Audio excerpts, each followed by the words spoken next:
ग्रहण किया श्री श्याम सुंदर जी गोयल। शिवाय भोला नमः शिवाय, गोरा नमः शिवाय, ओम नमः शिवाय, नमः शिवाय, ओम नमः शिवाय, ओम नमः शिवाय, ओम नमः शिवाय, ओम नमः शिवाय, ओम नमः शिवाय। विश्वनाथ भगवान की जय, महाकालेश्वर भगवान की जय, ओंकारेश्वर भगवान की जय, गंगा यमुना सरस्वती माता की, लेटे हुए श्री हनुमान जी महाराज की जय, कुबेरेश्वर महादेव की जय। हर हर महादेव, हर हर महादेव, हर हर महादेव। भगवान देवादिदेव महादेव, भगवान शिव, जिनकी पुनीत पावन पवित्र शिव महापुराण की कथा प्रयागराज की पवित्र धरा पर भगवान देवादिदेव महादेव की कृपा से, उनकी करुणा, उनकी उदारता से आज प्रारंभ हो रही है। कथा मंच पर विराजमान जगतगुरु श्री विष्णु स्वामी संप्रदाय के जगतगुरु श्री संतोषाचार्य जी महाराज सतुआ बाबा जी, एक बार जोरदार ताली बजाकर उनका स्वागत, वंदन, अभिनंदन। क्या देता है मेरा कुबेर भंडारी, क्या देता है मेरा उघड़दानी, क्या देता है मेरा कुबेरेश्वर महादेव, क्या देता है मेरा शिव ओघड़नाथ, ये वही जाने। गंगा यमुना सरस्वती का त्रिवेणी का संगम, माँ की गोद में बैठकर ये कथा सुनना, कथा श्रवण करना और माता की गोद में बैठकर एक आनंद की अनुभूति करना। पर साथ में एक नियम इस शिव महापुराण की कथा से हमको लेना, वो भी बस केवल यही का है। नियम ये लेना है कि हम माँ गंगा जी का स्नान करें, माँ यमुना जी का स्नान करें, माँ सरस्वती का स्नान करें, या हम ये शिव महापुराण की गंगा का स्नान करें, पर स्थान को पवित्र बनाने का प्रयास करें। ये नियम हमारे अंदर हो कि हमारे जहाँ हम कथा सुन रहे हैं, या जिस प्रांगण में रह रहे हैं, या घाट पर स्नान करने जा रहे हैं, या कथा मंडप में पहुंचे हैं, तो वो स्थान पवित्र, उसको स्वच्छ बनाओ, उसको गंदा नहीं बनाना। ना जाने कौन कौन नया नया नियम बना जाता है कि आप तीर्थ में स्नान करने जाओ तो अपने कपड़े छोड़कर आ जाओ। मुझे तो आज तक वो महाराज नहीं मिला जिसने बोला हो कि नहाने जाओ तो अपना तन का कपड़ा घाट पर छोड़कर आओ। आज तक ऐसा महाराज मिलना चाहिए था जो कह देता कि तन में डली हुई सोने की चेन घाट पर छोड़ के आओ तो बात चल जाता, पर कपड़ा छोड़ना कहाँ से। घाट पर लोग स्नान करने जाते हैं, इतने सारे तन के कपड़े छोड़ जाते हैं, इतने सारे वस्त्र छोड़ जाते हैं। जो नहाने जाता है वो आपके वस्त्र को लांग कर जाता है। अब उस व्यक्ति को यह नहीं मालूम कि अपने तन का कपड़ा, अपने तन का वस्त्र क्यों। आप लोगों को मालूम होगा कि आप अपने घर में वस्त्र सुखाते हो तो उस वस्त्र को तार पर डालते, डोरी पर डालते, किसी क्यारी पर डाल देते, पर उसको जमीन पर नहीं डालते, क्योंकि हमारे कपड़े अगर कोई लांग कर जाएगा तो बीमारियां हमको घेरती जाएगी। किसको बीमारियां घेरेगी? जो लांगा है उसको नहीं, जिसका वस्त्र है उस। अब वो अंदाजा तो लोगों को रहता नहीं है। बस बड़ी पवित्र स्नान करने के लिए माँ क्षिप्रा की गोद में गए, माँ नर्मदा जी की गोद में गए, माँ गंगा जी की गोद में गए, माँ यमुना जी की गोद में गए। किसी ने कहा था कि कपड़ा नहीं छोड़ना है, अपना दिल, अपना कलेजा, अपना हृदय। जब किसी पवित्र स्नान के लिए जाओ, पवित्र नदी के तट पर जाओ, माँ गंगा, यमुना, कावेरी, सरयू, क्षिप्रा, नर्मदा आदि के तट पर जाओ, तो अपना दिल छोड़ो, अपना हृदय छोड़ो। अपनी विसंगतियां, जैसे कुछ गलत बोलते हो, गलत विचार रखते हो, अपशब्द कहते हो, ताना देते हो, गालियां देते हो, आड़ा टेढ़ा बोलते हो, वो छोड़ो। पर लोग वो तो नहीं छोड़ पाए। मालूम पड़ा कि उन्होंने अपने कपड़े छोड़ दिए। और जो कपड़ा तुम छोड़ने के लिए आते हो ना, वो ईमानदारी की बात है, अपने घर से लेके ही ऐसा चलते हो कि इसको मुझे छोड़ना है, जो किसी काम का नहीं है, जो किसी काम का ही नहीं। शिव कथा कहती है, भगवान शंकर की पवित्र कथा इस प्रयागराज की भूमि से प्रारंभ हो रही है। और आज कथा का प्रथम दिवस है। कथा थोड़ी लेट हुई है, जिसमें हमारे संगीत वाले तो अभी तक यहाँ नहीं पहुँच पाए हैं। और एक और बहुत अच्छा लगा, संगीत वालों की जगह तुमने साथ दे दिया, आप लोगों ने साथ।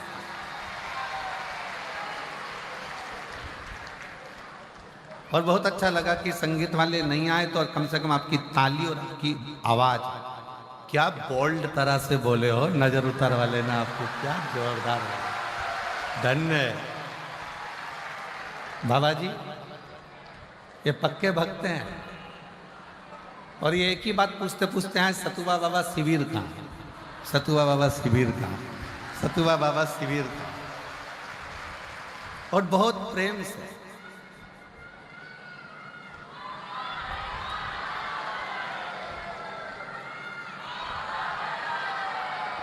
बहुत बोल्ड। यार क्या है,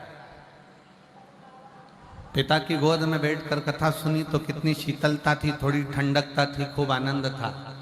पर माता कैसी होती है, माता की गोद कैसी होती है, माँ थोड़ी देर में तो प्रेम करती और थोड़ी देर में क्रोध करती है। इसलिए प्रयागराज का मौसम भी ऐसा ही है, रात को ठंड लगेगी, सुबह ठंड लगेगी, दिन में गर्मी लगेगी, क्योंकि माँ है ना यहाँ।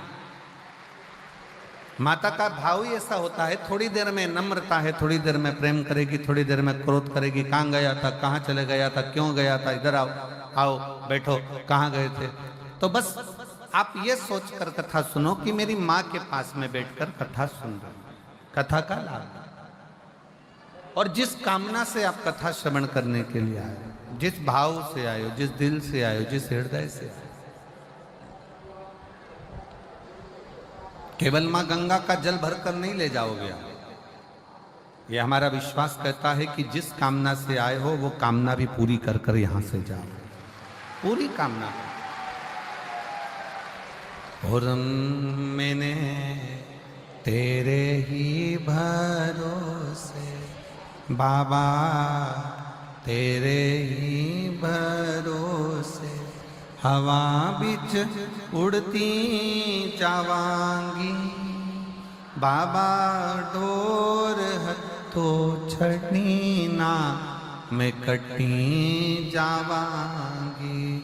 भोले मैं तेरी पतंग, शंभू मैं तेरी पतंग, हवा बिच उड़ती जावांगी बाबा, डोर हथो छड़नी ना मैं कटी जावांगी। भोले मैं तेरी। शिव कथा कर रही है, भगवान शंकर का चरित्र कर रहा है। शिव महापुराण की कथा में से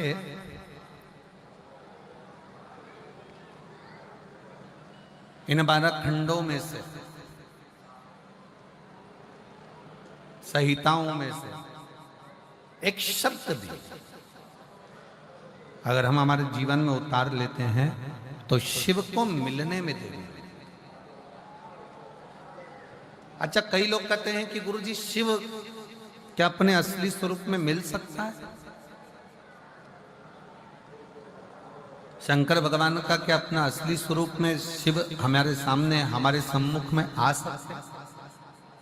मेरा देवाधिदेव महादेव आपके सामने असली स्वरूप में भी आ सकता है, मना नहीं। पर आज का जो युग है ना, ये बड़ा विचित्र युग है। आज का जो समय है ये बड़ा विचित्र समय है। इस समय में आप शंकर भगवान को पहचान नहीं पाओगे। अगर असली स्वरूप में भी आ गए तो आप जान नहीं सकते।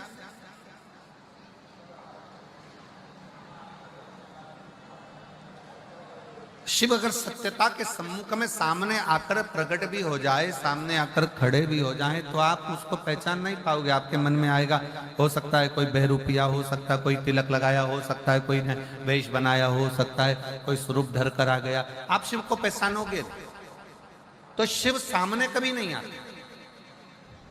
आप सबके स्मरण में होगा, एक बार लंका का राजा रावण भगवान शंकर को ढूंढने के लिए निकले,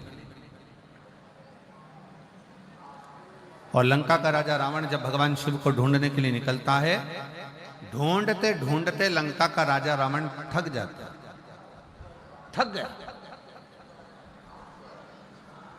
और थककर चूर होकर बैठ गया।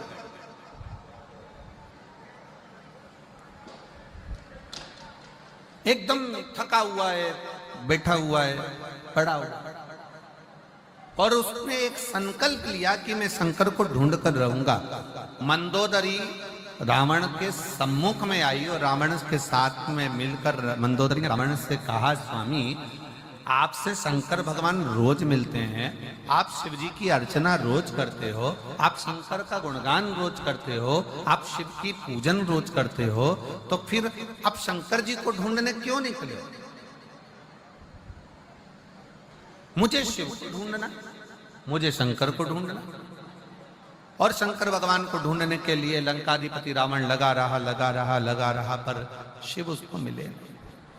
थक गया, चूर होकर गिर गया, पड़ गया, नीचे बैठ गया।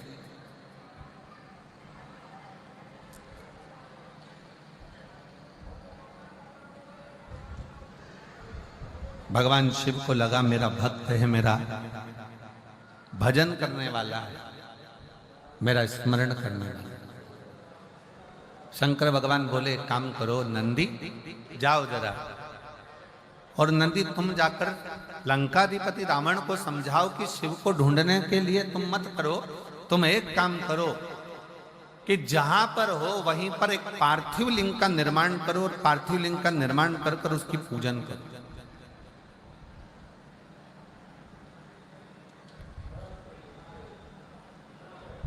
मुझे ना ढूंढा जाए, पार्थिव लिंग का निर्माण करे, पार्थिव लिंग का पूजन करे, और पार्थिव लिंग का पूजन कर कर वो मुझे वहीं पर प्रकट कर सकता है। पर रावण कह रहा है कि मैं शिव को ढूंढने के लिए निकला हूं, पार्थिव लिंग का पूजन नहीं, स्वयं शंकर को अपने साथ में लेकर मैं लंका तक जाऊंगा, लंका तक पहुंचूंगा। मैं लंका तक जाऊंगा, लंका तक पहुंचूंगा। मैं पार्थिव लिंग का पूजन करने के लिए रोज करता हूं, मना नहीं, पर मैं पार्थिव पूजन आज शिव को ढूंढने के लिए नहीं। और रावण ढूंढते ढूंढते ढूंढते ढूंढते थक गया, पर शिव नहीं, शंकर नहीं। तब मंदोदरी ने रावण के हाथ का स्पर्श कराकर थोड़ी सी बालू मंदोदरी लेकर जाती है, और मंदोदरी उस बालू से शिवलिंग का निर्माण करती है। केवल रावण के हाथ का स्पर्श कर कर बालू मंदोदरी लेकर जाती है, और मंदोदरी ने पार्थिव शिवलिंग का पूजन करा, पार्थिव लिंग का पूजन करा, पार्थिव पूजन करी। और जैसे ही पार्थिव लिंग की पूजन मंदोदरी ने करी, इतनी देर में रावण के सम्मुख में भगवान देवाधिदेव महादेव तुरंत प्रकट हो जाते, स्वयं सामने आकर खड़े हो। अर्थात शिव महापुराण की कथा एक बड़ा सुंदर प्रसंग वर्णन करती है। लंकाधिपति रावण का ये प्रसंग कहता है कि घर का कोई सदस्य, परिवार का कोई सदस्य जब शंकर जी के पार्थिव लिंग का पूजन करता है या भगवान शंकर को एक लोटा जल चढ़ाता है, उसके घर का यदि एक सदस्य भी शिव के मंदिर तक जा रहा है,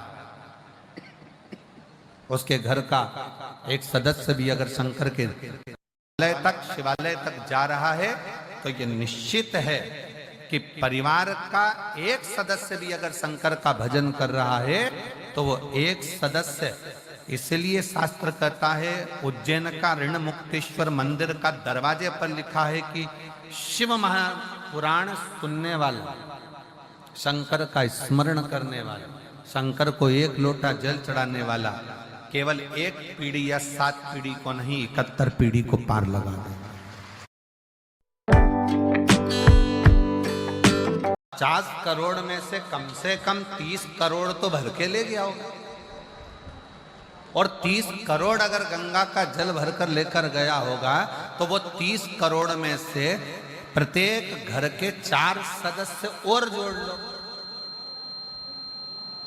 उनने भी उस गंगा का स्नान करा होगा, गंगा का दर्शन करा होगा, गंगा का स्पर्श किया होगा, प्रणाम करा होगा, नमन करा होगा। जरा विचार करो। तो कल केसरवानी जी कह रहे थे, गुरुजी लोग गंगा भर भर कर ले जा रहे, भर भर कर ले जा रहे, भर भर कर ले जा रहे, पर हम देखते हैं कि गंगा तो ऐसी ही अपनी अविरल धारा में बहती चली जा रही है। हमने कहा केसरवानी जी, यह गंगा मैया हमको सीख देती है कि तुम माँ के पास आए हो ना, तो माँ की कृपा कभी कम नहीं होती, वो बरसती ही रहती है और बढ़ती ही रहती है, वो देती ही रहती है।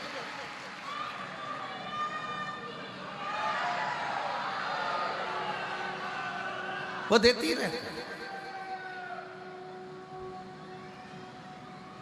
उसके देने में कोई कमी नहीं आती। संसार के लोगों के देने में कमी आ सकती है, पर गंगा मैया के देने में, भगवान के देने में बस एक बात मां कहती है कि मेरी गोद में तुम अगर बैठे हो, मेरी गोद में अगर हो, तो मेरी गोद को तुम लांछित ना करना।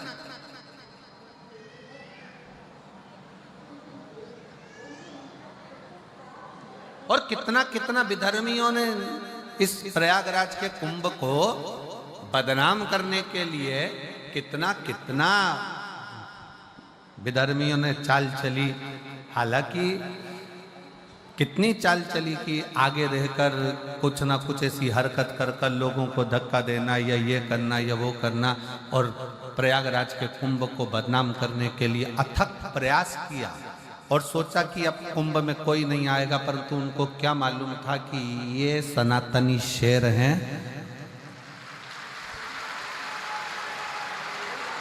लोग कहते हैं सनातनी सो रहा है। जिनकी सोच में यह भरा हुआ है कि सनातनी सो रहा है, वो समझ लेना कि बेवकूफ है। वो बेवकूफता उसकी पागलपंती है जो कहता है कि सनातनी सो रहा है और हम सनातनियों को जगा रहे हैं। सनातनी कभी सोता ही नहीं है, और उसका नजारा अगर देखना है तो एक बार प्रयागराज की पवित्र भूमि पर आकर देखो, जो 50 करोड़ लोग यहाँ कर 50 करोड़ लोगों के घर पर पीला चावल नहीं भेजा था।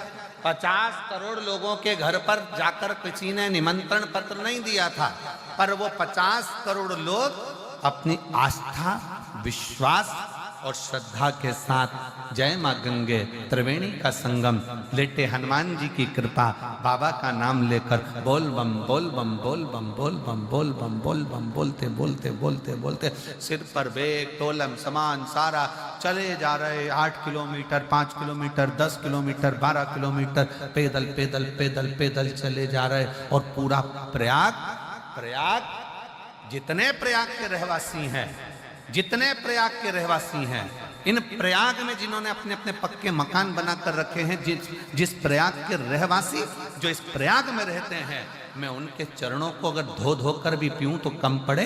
इस प्रयाग के रहवासियों ने अपने अपने दरवाजे खोल दिए, अपना अपना घर खोल दिया। प्रयाग के रहवासियों के छोटे छोटे झोपड़े, छोटे छोटे मकान उन्होंने खोल दिए। हमको कल कोई बता रहा था कि प्रयाग की एक महाराज जी, एक प्रयाग का कोई विश्वकर्मा परिवार का एक छोटा सा 3 का मकान है, जिसमें उसके बच्चे रहते हैं, 4 बहुएं रहती हैं, परिवार रहता है।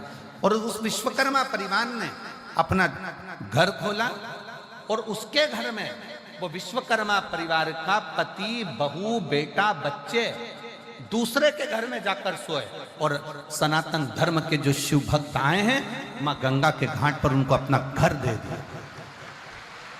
और हमने पूछा उस व्यक्ति से कि तुम विश्वकर्मा जी क्या रुके, तो उन्होंने तुमसे रुकने का पैसा लिया होगा, उन्होंने धन लिया होगा। नहीं महाराज जी, उसने 1 रुपया नहीं लिया, और 98 भी उस विश्वकर्मा परिवार ने नहीं ली, बल्कि उसकी बहुओं ने 3 दिन तक 4 दिन तक, जो हम फंसे थे तो हमको 4 दिन तक विश्वकर्मा परिवार ने भोजन बना बना कर खिलाया, और हमसे 1 रुपया नहीं लिया। ऐसे शिव भक्त इस प्रयाग की धरा पर, ऐसे भक्त भरे पड़े हैं प्रयागराज में।